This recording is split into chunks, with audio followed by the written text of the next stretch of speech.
Today I want to look at some of the muscles which control the foot, particularly in dorsiflexion and inversion and eversion.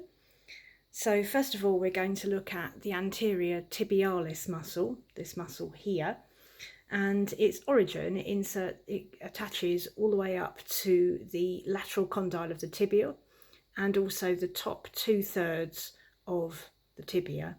And it also has some attachments on the interosseous membrane here, the membrane between the fibula and the tibia. And its tendon comes down in front, so anterior to the medial malleolus. The tendon comes down and it inserts to the medial cuneiform and the base of the first metatarsal. So there's the medial cuneiform and the base of the first metatarsal, and the tendon comes in front of the medial malleolus, that knobbly bit on the inside of your ankle. Its action is to invert the foot at the subtalar joint and also dorsiflexion at the ankle at the talocrural joint. It controls eversion and plantar flexion when eccentrically loaded. So it supports the medial longitudinal arch of the foot, particularly in balancing and walking. Looking at this side here, we've got the fibularis group, or peroneus or peroneus, depending on where you grew up. So we've got the fibularis longus, we've got the fibularis tertius, and fibularis brevis muscle. So the brevis is a little short one, and that starts off at the distal 2/3 of the lateral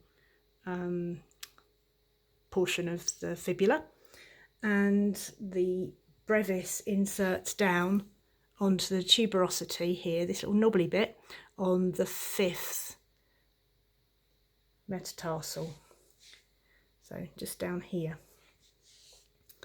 And if we now look at the longus, the fibularis longus, that has its origin right up here on the head and proximal lateral shaft of the fibula, and that goes under the foot. So that's why I've got dotted lines here. It goes under the foot and it inserts onto the medial cuneiform and the base of the first metatarsal. It acts a bit like a stirrup. So if you can imagine, the fibularis longus goes under the foot and it attaches pretty much to the same point as the tibialis anterior muscle, but underneath. So it acts like a stirrup. Then you finally got fibularis brevis. Oh, I've done that one, fibularis tertius, and that inserts to the base of the 5th metatarsal as well.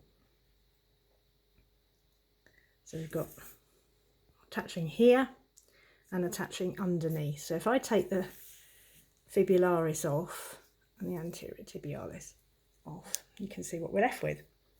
Now the actions of the fibularis muscle is dorsiflexion. Fibularis tertius does dorsiflexion of the foot and eversion of the foot at the subtalar joint, and fibularis longus and brevis do eversion of the foot and plantar flexion. So part of their group is that it actually acts as an antagonist of itself, but mainly they help to control the inversion of the foot at the subtalar joint and dorsiflexion of the foot when eccentrically contracted, and they will work alongside the anterior tibialis in controlling the position of the foot.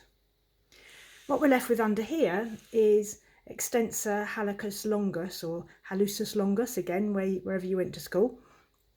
And this muscle controls the action of the big toe and its ability to extend, so to come towards the body, as if to point your toe in the air. And its origin is up here at the anterior middle portion of the fibula, and also the interosseous membrane, that membrane between the tib and the fib.